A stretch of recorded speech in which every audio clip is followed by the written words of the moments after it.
إن الحمد لله نحمده ونستعينه ونستغفره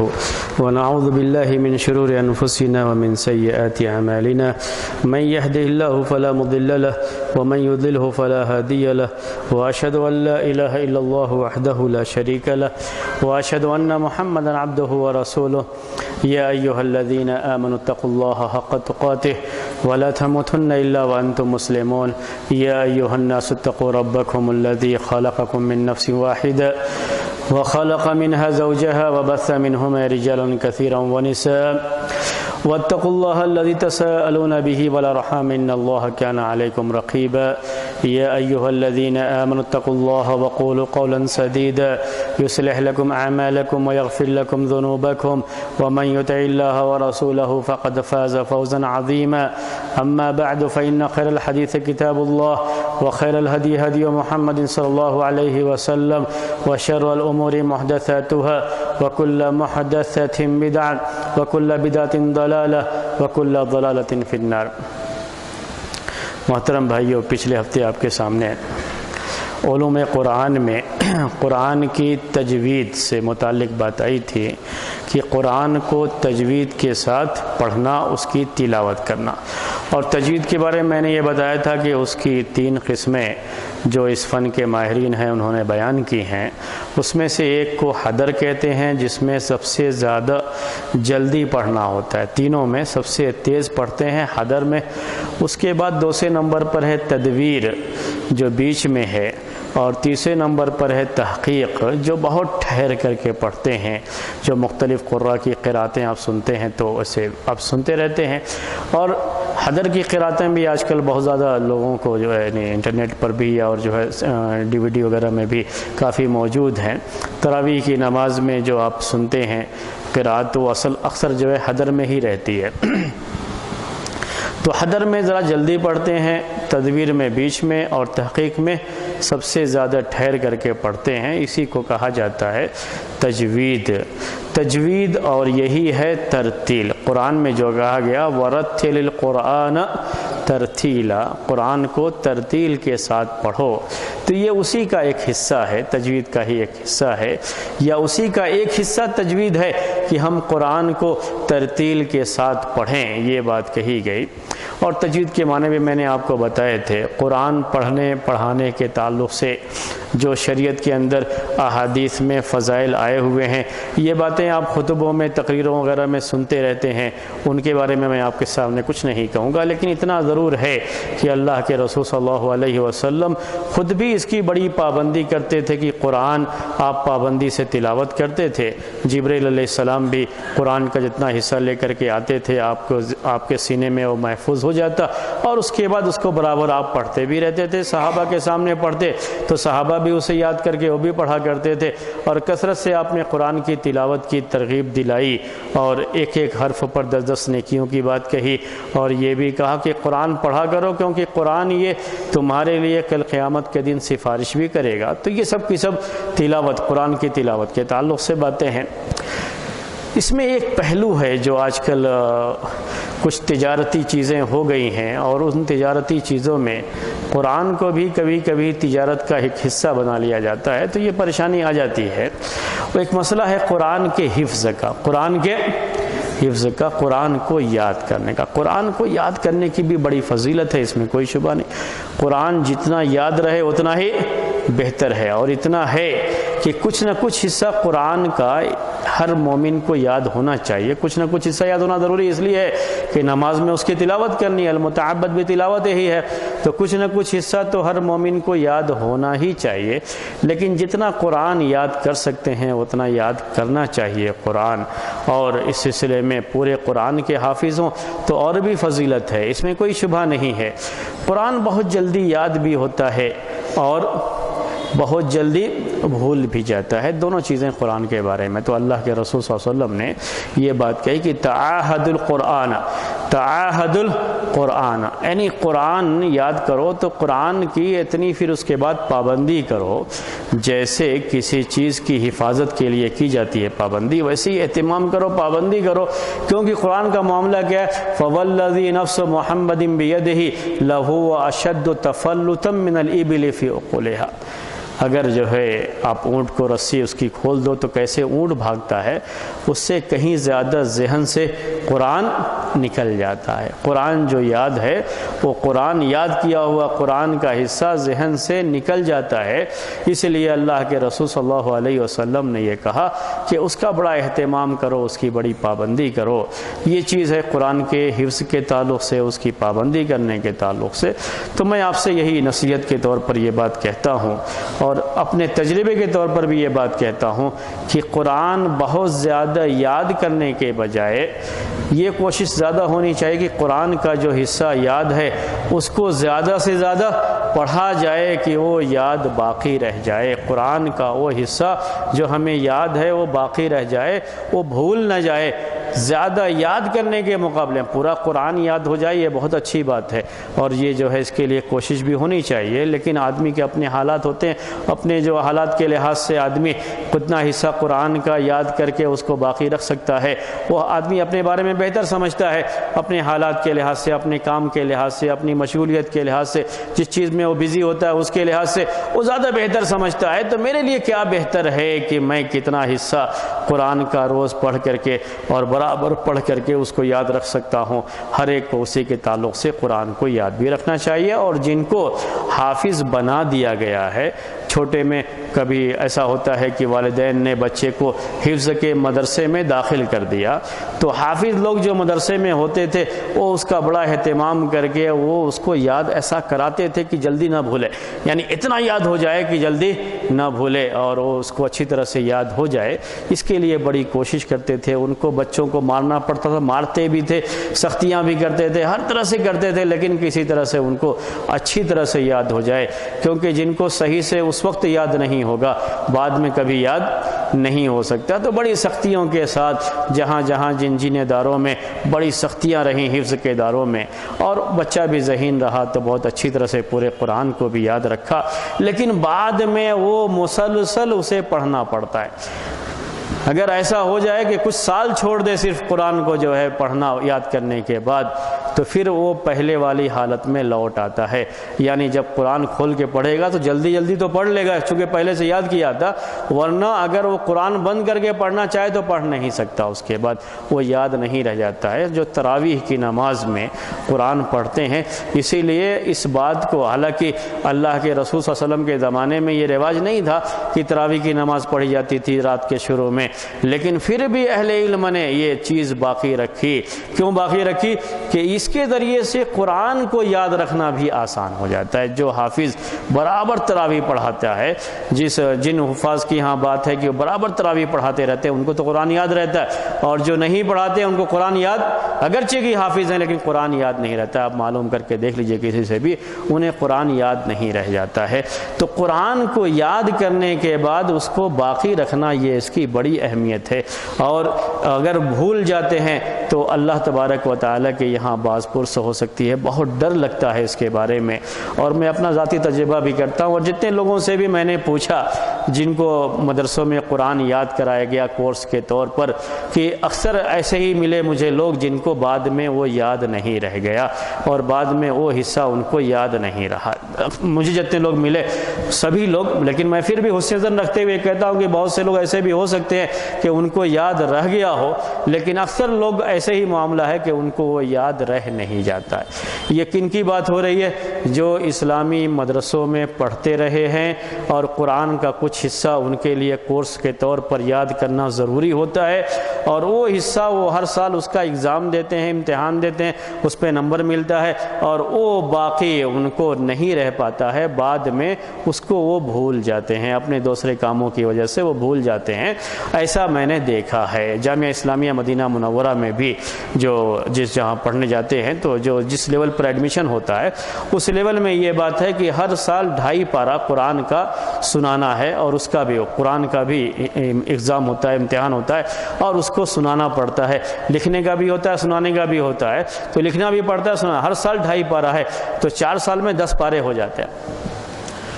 لیکن میں نے جتنے لوگوں کو پوچھا ہے، اور سب کے بارے میں میں نے کہا، جتنے لوگوں کو میں نے پوچھا ہے اس میں سے کسی کو بھی یاد نہیں رہ گیا تھا۔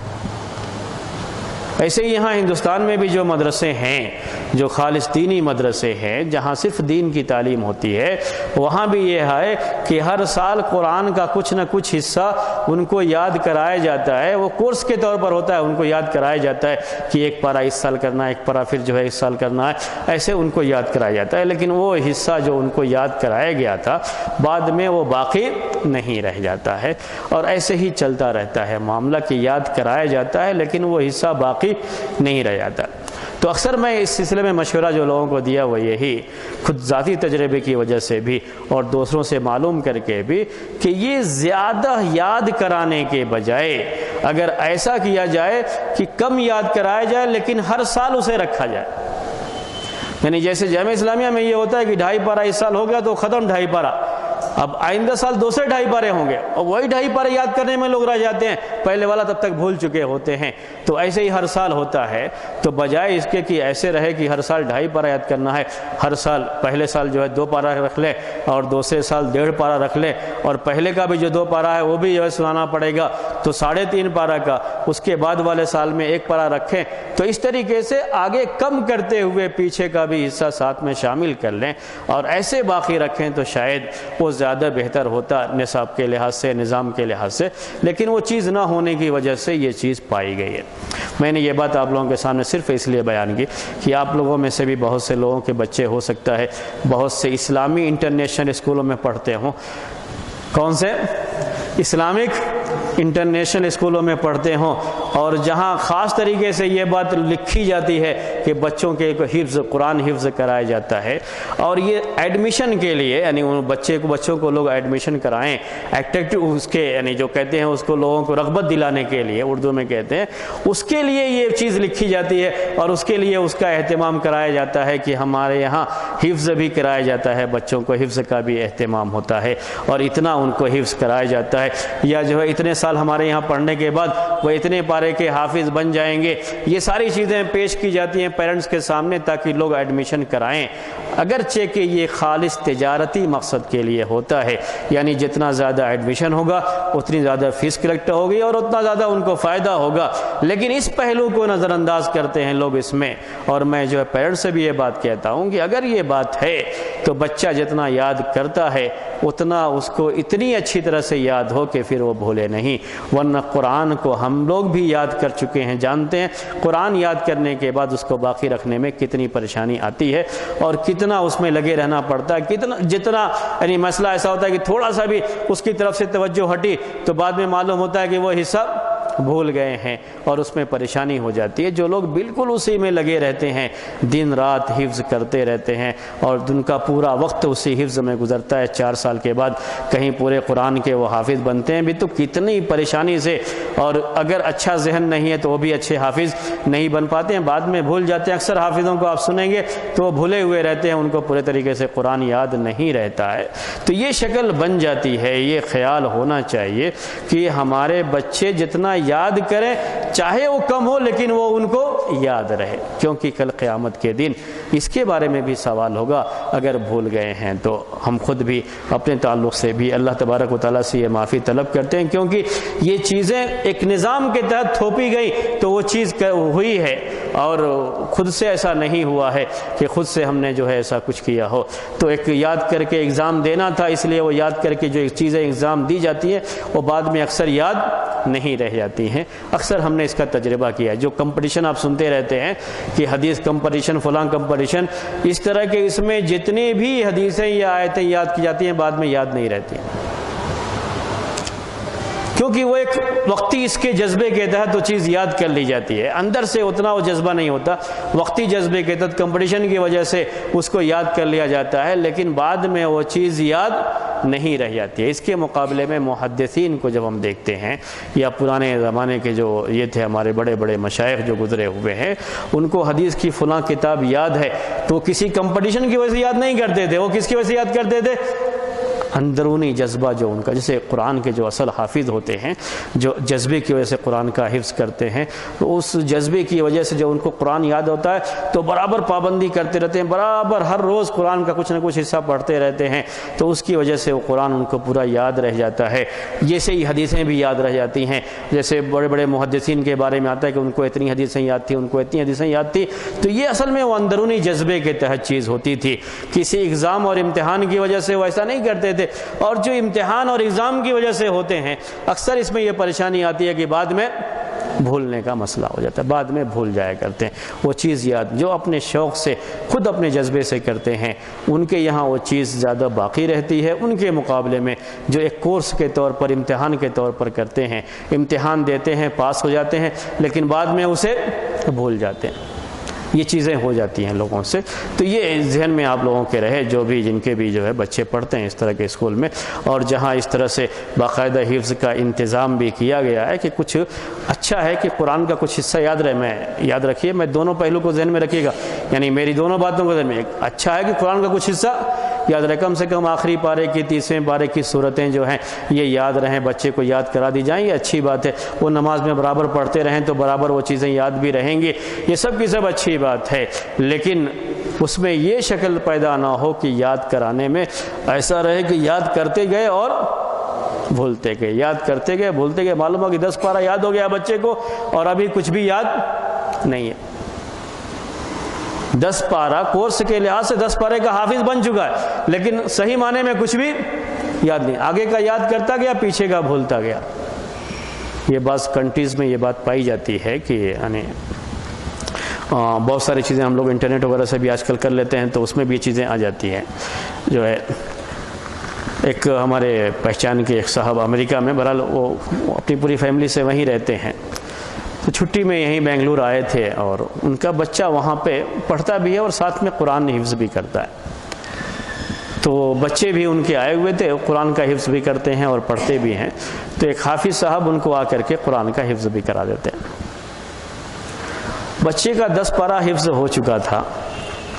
اور اب تک وہ ایسے ہی چل رہا تھا کہ وہ ایک متعین حصہ ہے کہ اتنا حصہ ہوا کر کے حافظ صاحب بولتے تھے، اتنا وہ حصہ جو ہے بچہ یاد کر لیا کرتا تھا، وہ اچھا تھا کہ اتنا حصہ یاد کر لیا کرتا تھا۔ لیکن جیسے مدرسوں میں یہاں ہندوستان میں سناتے ہیں حفظ،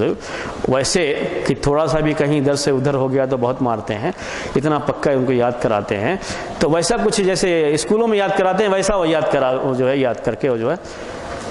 میرا خود بتا رہا ہوں، میں اس کو پیچھے کا پوچھا تو ایک بھی یاد نہیں تھا اس کو۔ جو ہمارے مسجد ابوبکر کے ایک امام جو اس سے پہلے تھے،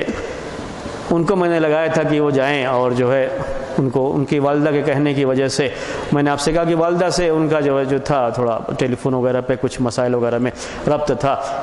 تو انہوں نے بہت مجھ سے اصرار کیا کہ جو ہے کسی حافظ کو آپ جو ہے بھیجیں کہ وہ جو ہے ہمارے بچے کو حفظ کنٹینیو رہے، ٹھہر نہ جائے مہینے 2 مہینے میں، ایسا رکے رہیں گے تو جو اچھا نہیں ہے، کنٹینیو نہیں رہے۔ ہم نے لگایا تو جیسے یہاں ہندوستان میں طریقہ ہے ویسے ہی کہ پیچھے کا بھی سنیں گے اور آگے کا بھی سنیں گے، دونوں سنیں گے ہر روز، ایسا نہیں ہے کہ جو پیچھے کا ہو گیا صرف آگے کا سنتے ہیں، ویسا نہیں کرتے یہاں پہ، یہاں پیچھے کا بھی سنتے ہیں اور آگے کا بھی سنتے ہیں، دونوں سنتے ہیں۔ جب یہ پڑھانا شروع کیا اور ہر روز ویسے سنا تو بچہ پریشان، بچہ سناتا ہی نہیں تھا۔ اپنی ماں سے بچے نے شکایت کیا کہ نہیں یہ جو ہے پیچھے کا بھی سنانا آگے کا سنانا یہ نہیں ہوتا ہم سے، جو ہے ہم صرف سبق سنائیں گے جو ہے۔ تو ماں نے کہا ان سے کہ جو ہے آپ جو ہے سبق صرف سنیے، وہ پیچھے کا سنتے ہیں اس لیے بچے کو پریشانی ہو رہی ہے، تو کہا پیچھے کا سنیں گے نہیں تو ایک بھی یاد نہیں رہے گا اس کو، پیچھے کا سننا ضروری ہے اس کو یاد رکھنے کے لیے۔ اب یہ مسئلہ جب آیا تو اچھا یہ مسئلہ ہے کیا پیچھے کا یاد نہیں رہتا ہے؟ کہا کہ ہاں پیچھے کا یاد نہیں رہے گا اس کو، پھر اس کے بعد صحیح معنی میں بچے کو پیچھے کا کچھ بھی یاد نہیں تھا۔ یہ پریشانی ہو جاتی ہے۔ یہاں بنگلور میں بھی ایسے ہی کچھ ادارے کھول کر کے بعض لوگوں نے اپنے بچوں کو اپنے اسکول سے ڈراپ کر کے کہ 2 سال کے لیے اتنے کے لیے جو ہے حفظ کرا دیں گے، وہ شروعات کی، ان کا بھی یہی معاملہ ہوا۔ اصل جو حفظ کے مدرسے میں جس طرح سے یاد کراتے ہیں وہ اسی کی پابندی نہیں کی گئی، جدید طریقے سے سن کر کے یاد رکھ لیجیے، سن کر کے جو یاد ہوتا ہے الگ معاملہ ہوتا ہے اس کا، اور جو دیکھ کر کے یاد ہوتا ہے اس کا معاملہ الگ ہوتا ہے، دونوں میں فرق ہوتا ہے۔ اور سن کر کے تھوڑا یاد کر لیں گے. جب وہ متشابہات آتے ہیں، چیزیں آتی ہیں، تو وہاں بڑی پریشانی. قرآن میں ایک اہم مسئلہ یہ ہوتا ہے یاد کرنے میں کہ ایک ہی جیسی آیتیں آپ کو بہت ساری جگہوں پر ملیں گی،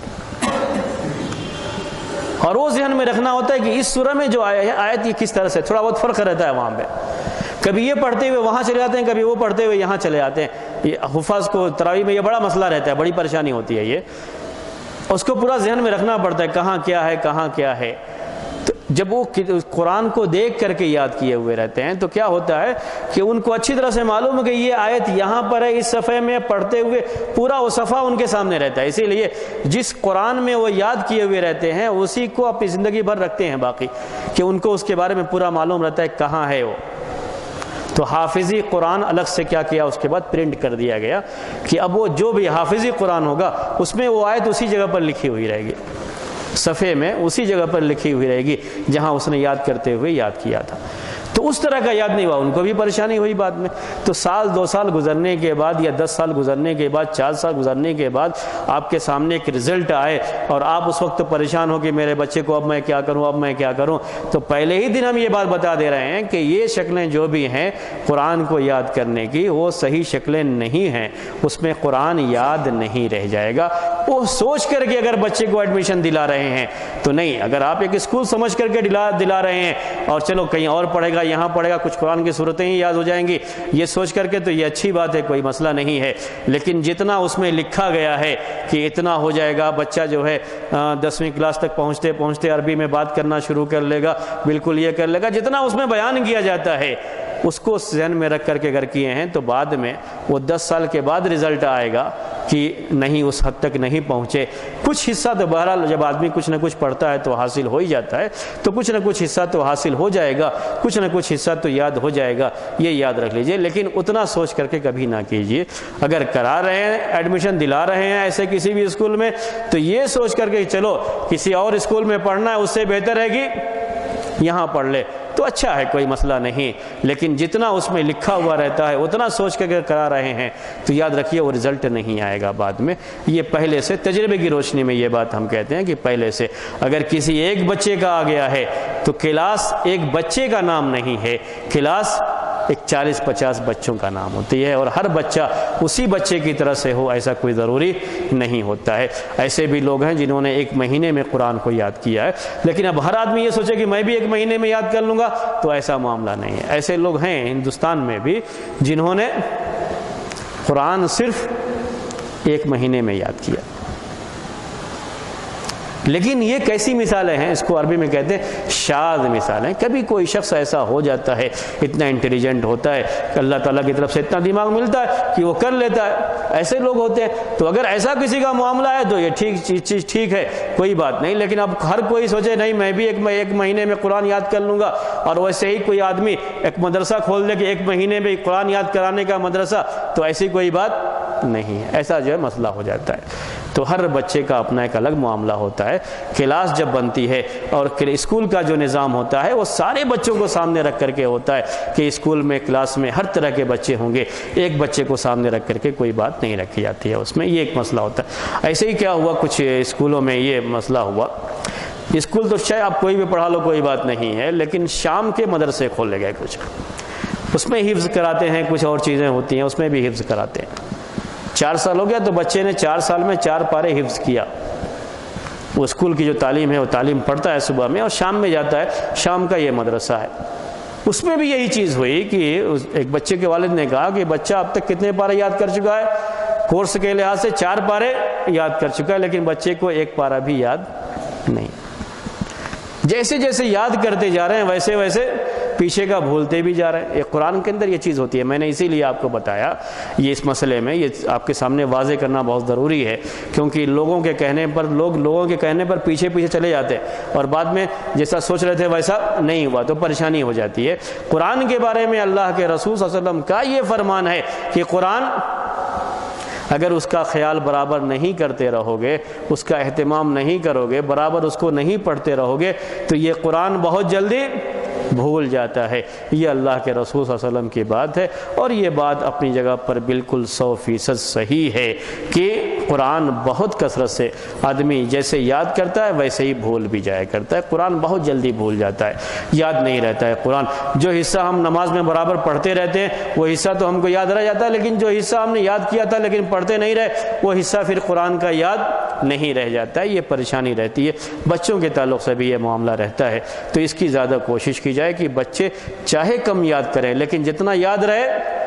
جتنا یاد کر لیا وہ ان کا حفظ اتنا باقی رہے، اور بچوں پر غیر معمولی بوجھ نہ ڈالا جائے۔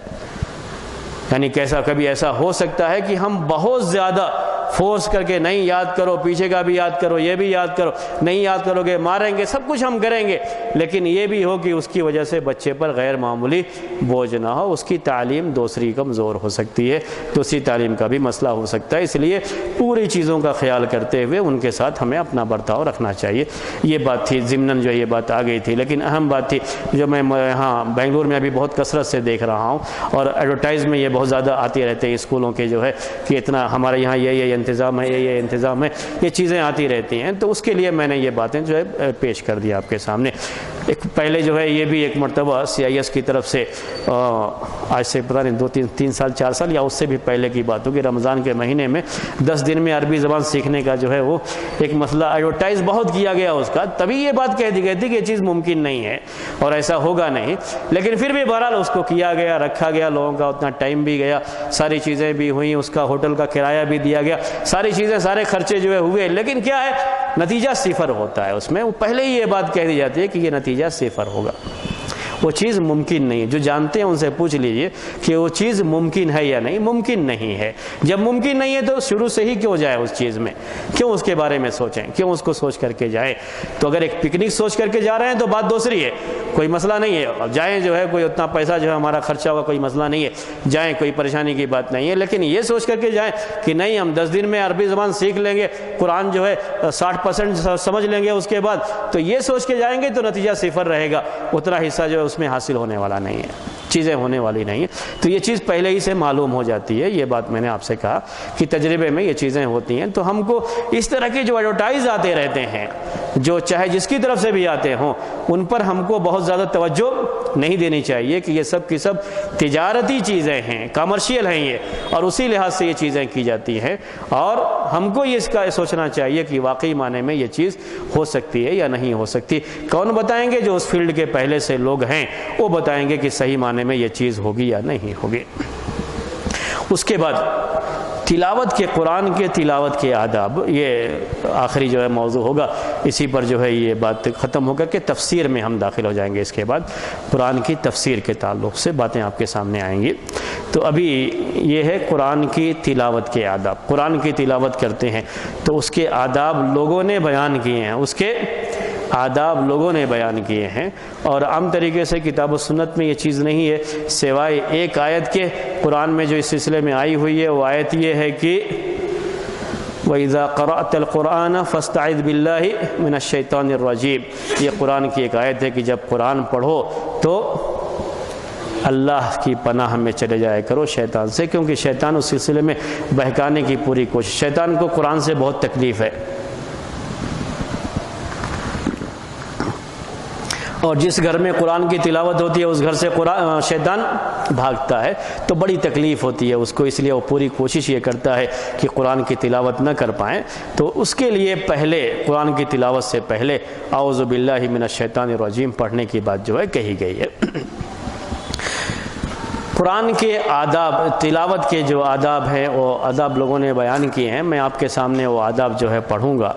کہوں گا، جو ہے آپ سے بتاؤں گا، لیکن یہ بات یہ ذہن میں رکھیں آپ کہ یہ آداب صرف آداب کی حیثیت سے ہوتے ہیں،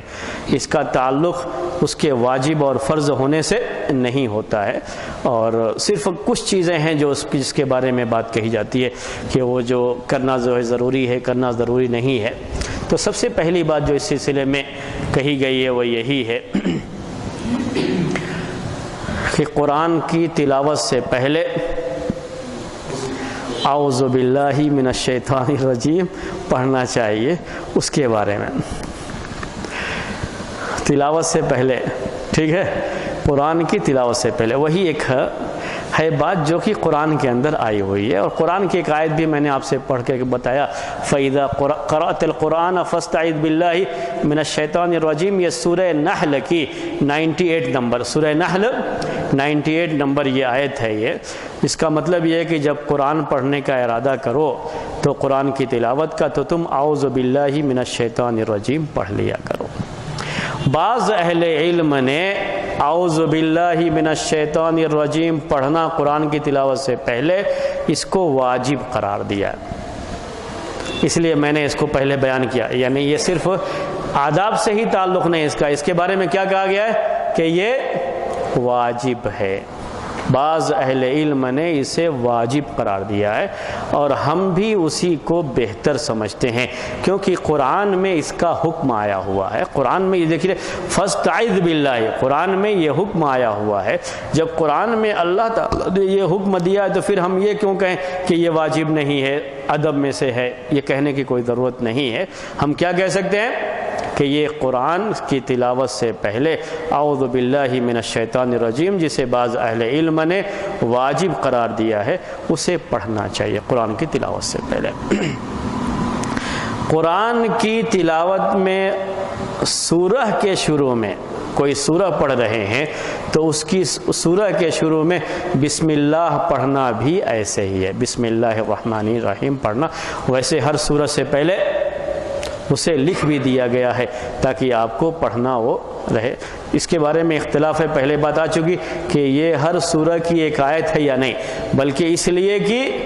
یعنی ہر سورہ کی آیت ہونے کی وجہ سے نہیں لکھا گیا، بلکہ اس وجہ سے لکھا گیا کہ ہر سورہ میں پڑھنا اس کا ضروری ہے، تو ہر سورہ سے پہلے لکھ دیا گیا سوائے ایک سورہ کے، اور وہ سورہ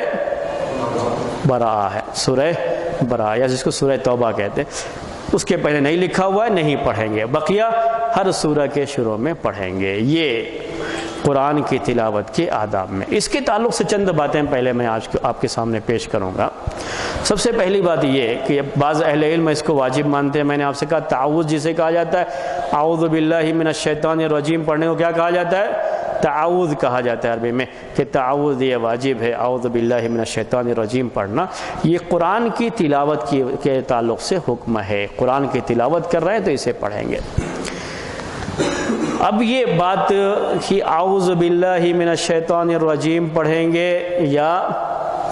اس میں اور بھی اضافہ کر کے پڑھیں گے، اعوذ باللہ من الشیطان الرجیم صرف یہ اعوذ باللہ السمیع العلیم من الشیطان الرجیم من حمدہ ونفثہ ونفخہ پڑھیں گے، یا اعوذ باللہ من الشیطان الرجیم من حمدہ ونفثہ ونفخہ پڑھیں گے۔ یہ تین طرح سے جو ہے سلسلے میں اللہ کے رسول صلی اللہ علیہ وسلم سے جو روایتیں ملتی ہیں، اس میں یہ اعوذ باللہ السمیع العلیم من الشیطان الرجیم من حمدہ ونفثہ ونفخہ یہ پڑھنے کی روایتیں بھی ملتی ہیں۔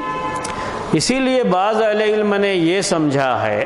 کہ اعوذ باللہ جو پڑھنے کا حکم دیا گیا، تعوذ جس کا حکم دیا گیا، اس کا طریقہ یہی ہوگا پڑھنے کا کہ ہم یہ پورا پڑھیں، اعوذ باللہ السمیع العلیم من الشیطان الرجیم من حمدہ ونفثہ ونفخہ۔ بعض اہل علم یہ سمجھتے ہیں کہ یہ پورا پڑھنا چاہیے، جبکہ جمہور اہل علم، اکثر اہل علم کی رائے یہی ہے کہ صرف اعوذ باللہ من الشیطان الرجیم پڑھ لے تو یہ تعوذ کے لیے کافی ہے۔ اگر چاہیں تو اعوذ باللہ السمیع العلیم من الشیطان الرجیم من حمدہ ونفثہ ونفخہ پورا پڑھیں، اور اگر چاہیں تو اعوذ باللہ من الشیطان الرجیم من حمدہ ونفثہ ونفخہ یہ پڑھیں، کوئی حرج نہیں۔ لیکن اگر صرف اعوذ باللہ من الشیطان الرجیم پڑھ لیتے ہیں تو یہی پڑھنا کافی ہے، تعوذ ہو جاتا ہے۔ قرآن میں اتنا ہی آیا ہوا ہے، فَإِذَا قَرَأْتَ الْقُرْآنَ فَاسْتَعِذْ بِاللَّهِ مِنَ الشَّيْطَانِ الرَّجِيمِ، اسی کی لحاظ سے یہ بات کہی گئی کہ اعوذ باللہ من الشیطان الرجیم پڑھے۔ تو یہ اس کے بارے میں جو رائے ہے لوگوں کی وہ میں نے آپ کے سامنے پیش کر دیا۔ لیکن تعوذ یہ تلاوت سے پہلے پڑھنا، ایسے ہی بسم اللہ پڑھنا۔ اگر کہیں قرآن کی آیت پیش کرنی پڑتی ہے کسی مسئلے میں دلیل کے طور پر، قرآن کی تلاوت کے طور پر نہیں بلکہ دلیل کے طور پر قرآن کی کوئی آیت ہم کو پیش کرنی پڑتی ہے، تو چاہے لکھنا ہو، چاہے بولنا ہو، پڑھنا ہو، دونوں صورتوں میں یہ پابندی نہیں ہے، یہ تلاوت کے آداب میں سے ہے، قرآن کی کوئی آیت پیش کرنے کے آداب میں داخل نہیں ہے۔ یہاں لوگوں سے بعض مرتبہ سمجھنے میں غلطی ہوئی ہے تو بہت پریشان ہو جاتے ہیں، اور اتنے پریشان ہو جاتے ہیں کہ خود بھی پریشان ہوتے ہیں اور دوسروں کو بھی پریشان کرتے ہیں۔ کبھی تقریر کرتے ہیں، تقریر میں اب کوئی ایک آیت آ گئی، کوئی ایک آیت پیش کرنی پڑی، تو اب کیا ہوئے؟ پہلے اعوذ باللہ پڑھتے ہیں، تب وہ ایک آیت پڑھتے ہیں۔ اگر کہیں وہ سورہ کے شروع کی آیت ہو گئی پڑھنی ہے تو اعوذ باللہ پڑھیں گے، پھر بسم اللہ پڑھیں گے، اس کے بعد وہ آیت پڑھیں گے۔ یہ قرآن کی تلاوت نہیں ہے، یہ کس کے آداب میں ہے؟ تلاوت کے آداب میں ہے۔ صحیح احادیث میں یہ بات ثابت ہے کہ اللہ کے رسول صلی اللہ علیہ وسلم نے منبر پر جب قرآن کی آیتیں پڑھی ہیں لوگوں کو نصیحت کے طور پر، تو اس میں اعوذ باللہ نہیں پڑھا۔ سب سے بڑی مثال کیا ہے؟ خطبہ حاجہ۔ خطبہ حاجہ میں اللہ کے رسول صلی اللہ علیہ وسلم نے 3 جگہوں سے 3 آیتیں پڑھی ہیں، لیکن اس میں اعوذ باللہ بسم اللہ نہیں پڑھا۔ اس میں بھی بعض لوگ کیا کرتے ہیں؟ ترتیب بدل دیتے ہیں اس کی۔ وہ بسم اللہ پڑھنے کے لیے کیا کر دیتے ہیں؟ اعوذ باللہ اور بسم اللہ پڑھنے کے لیے ترتیب بدل دیتے ہیں۔ تو کیسے پڑھتے ہیں؟ اعوذ باللہ اور بسم اللہ دونوں پڑھ لیں گے آیتیں پڑھنے سے پہلے، اور سورہ نساء والی آیت پہلے پڑھ جاتے ہیں۔ یعنی پہلے کون سی پڑھتے ہیں؟ یا ایھا الناس اتقوا ربکم الذی خلقکم، حالانکہ یہ بعد میں ہے، اس سے پہلے کون سی ہے؟ یا ایھا الذین آمنوا اتقوا اللہ حق تقاتہ، قرآن کی ترتیب کے لحاظ سے۔ اور خطبہ حاجہ میں بھی اسی ترتیب کے لحاظ سے ہے، جیسی قرآن کی ترتیب ہے ویسے ہی خطبہ حاجہ میں بھی ترتیب ہے، لیکن اس کو بدل دیتے ہیں کیونکہ بسم اللہ پڑھنا ہوتا ہے، تو بسم اللہ آیت کے بیچ میں اگر کرتے ہیں تو وہ جو ہے بیچ میں بسم اللہ پھر پڑھنا نہیں ہوتا ہے، تو اس کو پہلے کر لیتے ہیں اس کے لیے۔ تو دونوں چیزیں ہو جاتی ہیں لوگوں سے۔ یہ سب کس کی وجہ سے ہے؟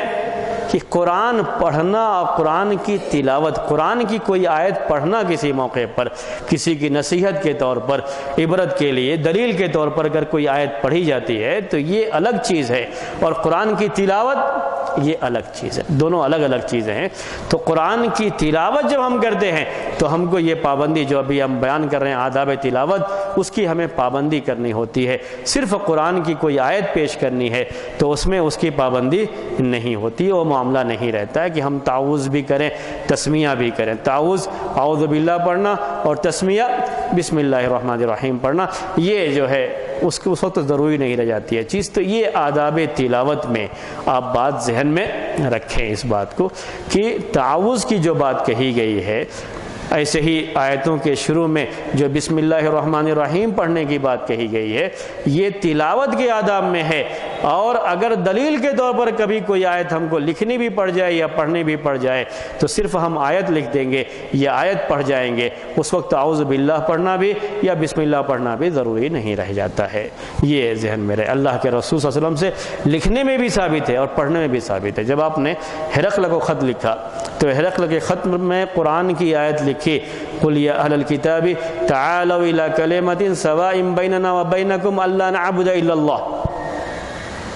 یہ آیت لکھی تھی، اور اس آیت سے پہلے اعوذ باللہ بسم اللہ آپ نے کچھ نہیں لکھا ہے۔ وہ جیسے ہی اوپر بات لکھی ہے بیچ میں وہ آیت ہے، نیچے پھر جو ہے اور باتیں لکھی ہوئی ہیں۔ تو یہ طریقہ تھا اللہ کے رسول صلی اللہ علیہ وسلم کا۔ آپ سے دونوں، جب قرآن کی آیت کو آپ نے دلیل کے طور پر کہیں پیش کیا ہے،